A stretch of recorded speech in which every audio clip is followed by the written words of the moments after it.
Hey, how are you? Adam Brsan here. Just wanted to share a few tips with you today on team building.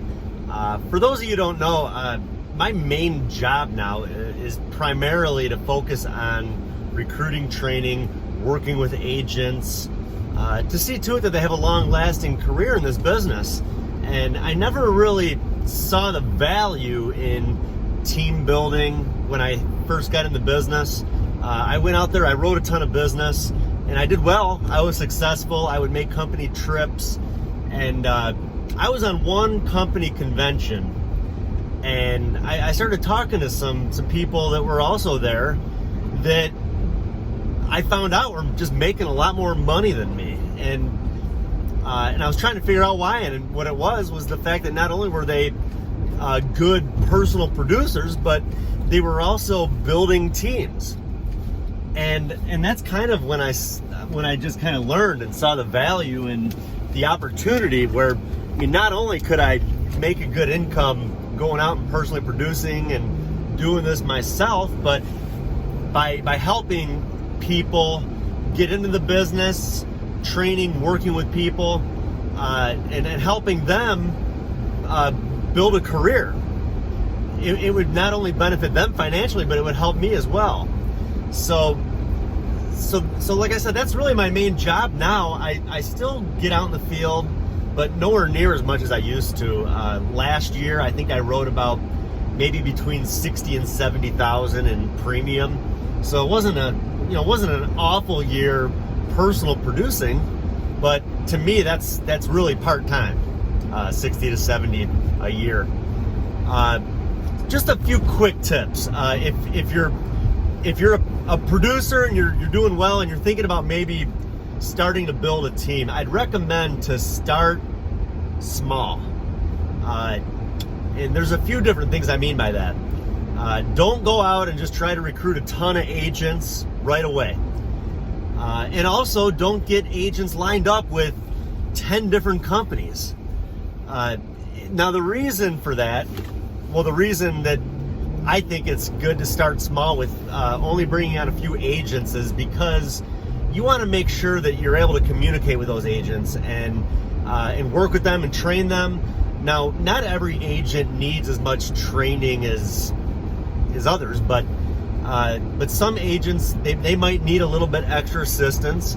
Other agents may not, but I just think it's good to start small so you can kind of get a good grasp for things and make sure you can kind of see how they're writing their business.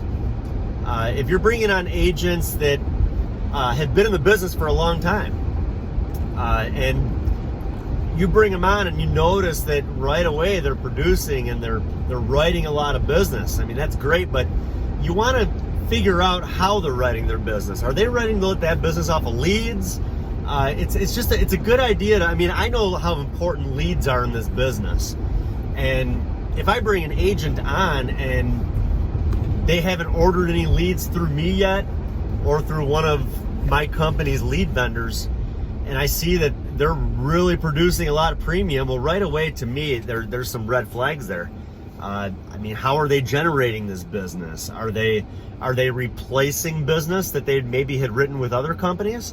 It's important to find out, because if someone is doing that, if they're replacing their own business, and I mean, you might not really care when the premium's coming in, but when that premium's falling off, you're going to start to care. So find out how your agents are writing their business. You want to make sure that they're focusing on leads as the primary way of generating business. And the reason that I think it's good to start small with carriers is because kind of a little bit for the same reason. I mean, if you bring if you contract an agent with 10 different companies, yeah, they have a lot of different options to write business, but you're setting yourself up to get hit with a lot of debt. If somebody's new to the business and they get hit with a chargeback with one company, what do you think they're going to do? Are they going to write business to pay back that chargeback? I would hope so. but there's a lot of times they may move on to the next company that you contracted them with and write business with that company. And then they might get hit with a chargeback there. And then what happens? Then they can move on to the next company. So, and the reason for that, I think a lot of times people have bills. They have, maybe they have rent that's due. Maybe they have car payments that they got to make. And if they get hit with a chargeback with that one company, well, then they still got their rent to pay. They still got their car payment due. So you want to start small, because you don't want to get set up where all of a sudden an agent of yours owes 5, 6, 7 companies money. Because what happens if they don't pay that debt back, that debt's going to roll up to you. So when like I said earlier, when the premium's coming in, it's great.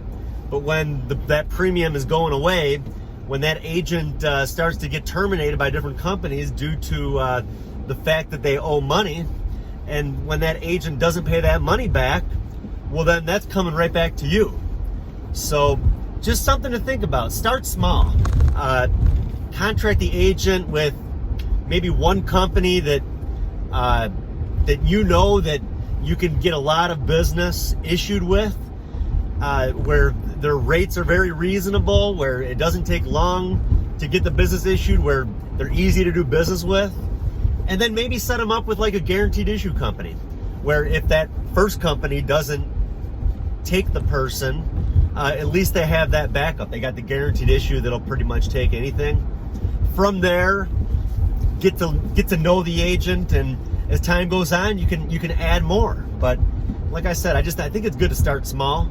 Work with the agent. Don't contract tons of people right away. Start small. Get to know the people. Make sure that they're focusing on leads, and just kind of build it up from there. And another thing too, I guess I could add at the end here. Don't try to get like a 50% override on your agents. I think maybe, depending on how much work you have to do with them, if you got to work a lot with them when they're first starting, maybe 20 to 30%. And with that, you can give them some incentive to move up. But someone who's experienced, that you really don't have to do a lot for, maybe 10 points. You don't want, big overrides are great when the money's coming in, but when you got to pay that money back, it's not. So that's all I have for now. Hope it makes sense for you, and I hope if you're looking to build, these few tips that I gave you can help you and maybe help you grow the right way. Persistency is key. So thanks again. Hope you're doing well, and good luck out there.